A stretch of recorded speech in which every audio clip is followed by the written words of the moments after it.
నమస్తే, welcome to Zee Telugu news. YS Sharmila తనయుడు రాజారెడ్డి రాజకీయాల్లోకి వస్తున్నట్టు టాక్ నడుస్తోంది. ఆయన వైఎస్ షర్మిలతో కలిసి కర్నూలు ఉల్లి మార్కెట్కు వచ్చారు. అంతకుముందు విజయమ్మ ఆశీర్వాదం తీసుకున్నారు. రాజారెడ్డి రాజకీయాల్లోకి వస్తున్నట్టు ప్రచారం నడుస్తోంది. త్వరలోనే రాజకీయ అరంగేట్రం చేయనున్నట్టు ఆంధ్రప్రదేశ్ రాజకీయాల్లో తీవ్ర చర్చ నడుస్తోంది.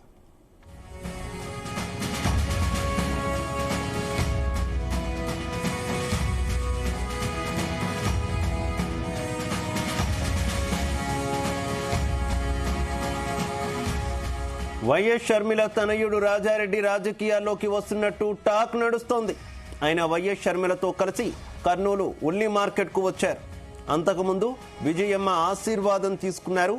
ఇక రాజారెడ్డి రాజకీయాల్లోకి వస్తున్నట్టు ప్రచారం నడుస్తోంది. త్వరలోనే రాజకీయ అరంగేట్రం చేయనున్నట్టు ఆంధ్రప్రదేశ్ రాజకీయాల్లో తీవ్ర చర్చ నడుస్తోంది.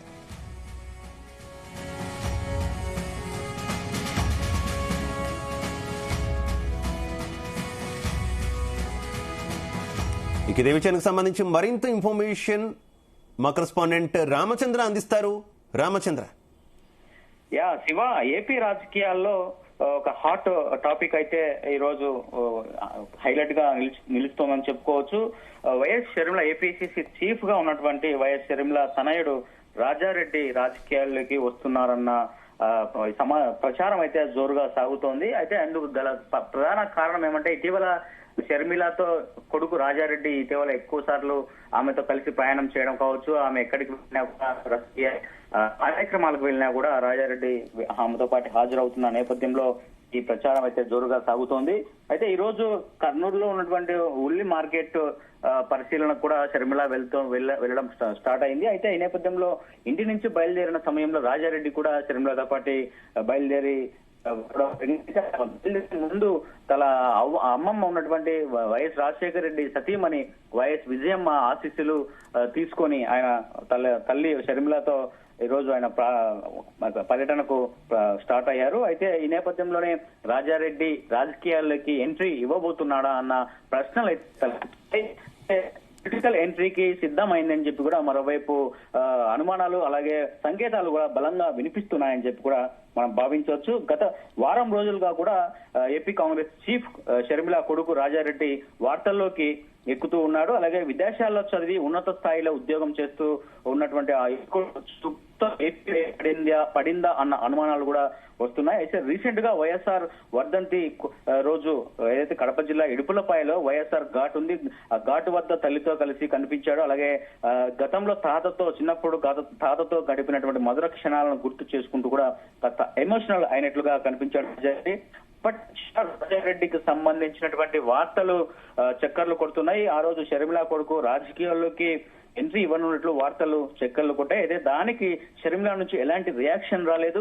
తాజాగా ఆ వార్తలకు బలం చేకూరేలాగా కొత్త విషయాలు కూడా ఈ రోజు బయటికి వచ్చినటువంటి నేపథ్యంలో కర్నూలులో ఈ రోజు ఉల్లి మార్కెట్ సందర్శనకు తల్లితో కలిసి రాజారెడ్డి ఈ రోజు మరి కాసేపట్లో అక్కడికి చేరుకోనున్నారు. అదే సమయంలో ఇంటి వద్ద ఉన్నటువంటి ఈ రోజు బయలుదేరే ముందుగా అమ్మమ్మ విజయమ్మ ఆశీర్వాదం తీసుకున్నాడు. ఉన్నట్టుండి షర్మిల వెనుక కొడుకు అడుగులు వేయడంతో ఏపీ రాజకీయాల్లోకి మరొక యువ నాయకుడు రాజకీయాల్లోకి ఎంట్రీ ఖాయం అంటూ కూడా అయితే రామచంద్ర, రాజారెడ్డి డైరెక్ట్ గా ఇప్పుడే ప్రత్యక్ష రాజకీయాల్లోకి వచ్చేటటువంటి అవకాశం ఎంతవరకు ఉంది? లేదంటే కొంతకాలం పాటు తల్లితో ట్రావెల్ చేసి తర్వాత ప్రత్యక్ష రాజకీయాల్లోకి ఏమైనా ప్రవేశించే అవకాశం ఉందా? ఏంటి షర్మిలకు దగ్గరగా ఉండేటటువంటి వ్యక్తులు రాజారెడ్డి రాజకీయ ప్రవేశానికి సంబంధించి ఏమైనా మాట్లాడుతున్నారా? అది కూడా ఆలోచించాల్సినటువంటి విషయంగా మనం చెప్పుకోవచ్చు. ఎందుకంటే ఒక్కసారిగా రాజకీయాల్లోకి వస్తే మనుగడ సాధించగలడా లేదా అన్నది కూడా చాలా భవిష్యత్తుపై కూడా చాలా అనుమానాలు ఉంటాయి. సో ఈ నేపథ్యంలో తల్లితో పాటు తిరుగుతూ రాజకీయాలు ఎలా ఉంటాయి, అలాగే రాజకీయాల్లోకి వస్తే మనం ఎక్కువ కాలం ఉండగలమా లేదా అన్నది కూడా చూడాల్సి ఉంది. ఎందుకంటే కుటుంబం నుంచి వచ్చినటువంటి వారు సక్సెస్ అయిన వాళ్ళు ఓన్లీ రాజశేఖర రెడ్డి తర్వాత జగన్మోహన్ రెడ్డి. అయితే షర్మిలకు అంతగా అవకాశం లేకపోవడంతో కొంచెం అనుమానాలు అయితే వ్యక్తం అవుతున్నాయని చెప్పుకోవచ్చు. అయితే రాజారెడ్డి ఇంతకు రాజకీయాల్లోకి రావడం కోసం సుముఖంగా ఉన్నాడా, అతనికి ఇంట్రెస్ట్ ఉందా లేదా అన్నది కూడా ముందుగా బయటికి రావాల్సినటువంటి అంశం. అయితే తన మాత్రమే కొడుకు వస్తున్నాడా అన్నది కూడా మరో కోణంగా మనం ఆలోచించాల్సి ఉంటుంది. ఎందుకంటే రాజారెడ్డి విదేశాల్లో చదువుకున్నాడు, అక్కడే ఉద్యోగం చేస్తున్నాడు, అలాగే ప్రేమించి ప్రేమ వివాహం చేసుకున్నారు. అయితే ఇటీవల అతను చర్చిలో కూడా ప్రసంగాలు కూడా చెప్తున్నాడు. తన తండ్రి బ్రదర్ అనిల్ ఎవరైతే ఉన్నారో ఆ బ్రదర్ అనిల్ లాగే ఇప్పుడు రాజారెడ్డి కూడా ప్రసంగాలు బోధనలు కూడా చెప్తున్నటువంటి పరిస్థితులు మనం చూసాం. సో ఈ నేపథ్యంలో రాజకీయాల్లోకి ఎంట్రీ రాజారెడ్డి ఇస్తాడా లేదా అన్నది కూడా చాలా సంశయంగా ఉందని చెప్పుకోవచ్చు. మరి దీనిపై క్లారిటీ ఇవ్వాల్సినటువంటి అవసరం షర్మిలకు ఉంది. అలాగే రాజారెడ్డి భవిష్యత్తు ఇప్పుడు కాకపోయినా మరికొన్ని రోజుల తర్వాత అయినా కూడా రాజారెడ్డి రాజకీయాల్లోకి వస్తా లేదంటే రాజకీయాల వైపు అడుగులు వేరు భవిష్యత్తులో కూడా రావు అన్న ఒక క్లారిటీ అయితే షర్మిల ఇవ్వాల్సినటువంటి అవసరం అయితే కనిపిస్తోంది. మరి రాజారెడ్డి తన తల్లి ఇప్పుడు తల్లి అడుగు వేసుకుంటూ ఎక్కడికి వెళ్ళినా కూడా రాజకీయ కార్యక్రమాలకు వెళ్తున్న నేపథ్యంలో రాజారెడ్డి కూడా రాజకీయాలను అలాగే రామచంద్ర ఇప్పటిదాకా వైఎస్ ఫ్యామిలీ నుంచి వారసుడు అంటే కేవలం వైఎస్ జగన్మోహన్ రెడ్డి మాత్రమే ఉన్నారు. ఆయన అఫ్ కోర్స్ సక్సెస్ కూడా అయ్యారు, విపక్ష నేతగా అలాగే ముఖ్యమంత్రిగా కూడా పనిచేశారు. మళ్ళీ ఇప్పుడు విపక్షంగా ఉన్నటువంటి సిచ్యువేషన్ ఏంటి? ఇప్పుడు తాజాగా మరో వారసుడు కింద రాజారెడ్డి కనుక వస్తే ఏంటి వైఎస్ ఫ్యామిలీ నుంచి ఎలాంటి రెస్పాన్స్ వచ్చేటటువంటి అవకాశం ఉంది? రాజశేఖర రెడ్డి ఫ్యామిలీ నుంచి వచ్చింది మాత్రం వైఎస్ కుటుంబంలో చాలా మంది ఉన్నారు పొలిటీషియన్స్. రాజారెడ్డి ఏదైతే రాజారెడ్డి టైంలో అయితే ఎక్కువగా యాక్టివ్ గా ఉన్నది రాజశేఖర రెడ్డి రాజకీయాల్లో నిలదొక్కున్న తర్వాత ఆ కుటుంబంలో ఆ తర్వాత అక్కడ తన కో బ్రదర్స్ వైఎస్ భాస్కర్ రెడ్డి కావచ్చు, ఇంకా చాలా మంది వారందరూ కూడా వైఎస్ వివేకానంద రెడ్డి కావచ్చు ఆయన ఎంపీగా పనిచేశారు. తర్వాత వైఎస్ భాస్కర్ రెడ్డి లోకల్ గా పులివెందల వరకు కూడా ఆయన పరిమితం అవడం ఇవన్నీ జరిగాయి. అయితే ఇప్పుడు ముఖ్యంగా చెప్పుకోదగ్గ వారసుడుగా జగన్మోహన్ రెడ్డి ఉన్నారు. ఆయన ముఖ్యమంత్రిగా కూడా పనిచేయడము, ప్రతిపక్ష నాయకుడిగా పనిచేయడము ఇవన్నీ కూడా మనం చూసాం. అయితే మరోసారి ఆ కుటుంబం నుంచే మరొక వారసుడు వస్తున్నాడంటే విషయంగా మనం చెప్పుకోవచ్చు. ఎందుకంటే ఇప్పుడు వైఎస్ షర్మిల కావచ్చు అలాగే జగన్మోహన్ రెడ్డి కావచ్చు అంత టర్మ్స్ కరెక్ట్ గా లేవు. వాళ్ళిద్దరి మధ్య పెద్ద ఎత్తున విభేదాలు నడుస్తున్నాయి, ఆస్తి గొడవలు జరుగుతున్నాయి.